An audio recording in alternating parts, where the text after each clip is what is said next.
The German Defense Ministry has announced the largest military aid package for Ukraine since the beginning of Russia's full-scale invasion in the amount of €2,700,000,000. It includes 18 wheeled, self-propelled howitzers, artillery ammunition, and 4 Iris-T anti-aircraft rocket launchers. The package also includes 30 Leopard main battle tanks and 20 Marder infantry fighting vehicles, more than 100 armored fighting vehicles, and more than 200 reconnaissance drones.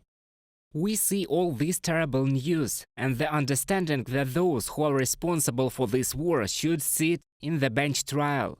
No country in the world has the right to attack another country, has no right to kill, kidnap children.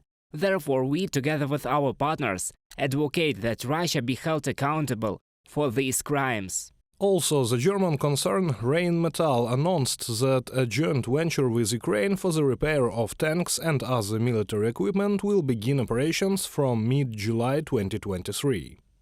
Meeting Ukraine's urgent needs in its fight for freedom and democracy as quickly as possible is a matter of central importance to us at Rheinmetall. Thanks to its expertise and capabilities, Rheinmetall has what it takes to be a valuable and powerful partner to Ukraine, both in the short term and in the long run. Armin Papanger, Chief Executive Officer of Rheinmetall, on the official website of the company. As for the transfer of F-16 fighter jets to Ukraine, President of Ukraine Volodymyr Zelenskyy said during his visit to Germany that work is now underway on the issue of receiving Western fighter jets by Ukraine. This is not an easy issue. We are currently working on creating a coalition of fighters, and part of my visits to European capitals are aimed precisely at this. I think we will be successful. I will also appeal to the German side for support in this coalition. For us, this is extremely important to coordinate our efforts and get, if not an advantage in the sky, while Russia has it, then our task is to be powerful in the airspace. Volodymyr Zelenskyy also reacted to the Washington Post's information about Ukraine's plans to allegedly occupy Russian villages in order to gain leverage over Moscow, as well as to blow up the Druzhba oil pipeline. He stated that Ukraine is engaged exclusively in the deoccupation of its own territories. We are not attacking Russian territory. We are liberating our rightful land. We are not interested in this. We do not have time for this. We do not have the strength for this. And there are no extra weapons for this.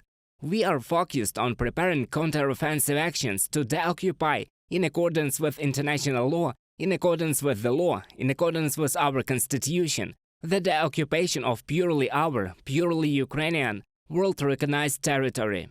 Moreover, Ukraine is primarily interested in ensuring that none of the parties has claims regarding the supply of weapons and their use. По западной технике, то она используется исключительно в рамках территории Украины. About Western vehicles, it is used exclusively within the territories of Ukraine. With its help, Ukraine does not fight out of the territory of the borders of 1991. Completely different things arrived there, different weapons, but in no case Western style. Ukraine also agreed with Italy on new deliveries of weapons and air defense to protect the Ukrainian sky. This was announced by the President of Ukraine.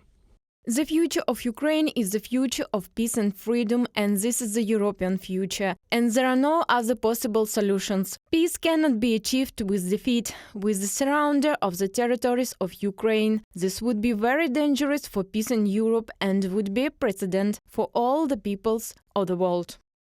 The two chambers of the Swiss parliament voted to amend the law on war materials, which would allow the transfer of military equipment to Ukraine.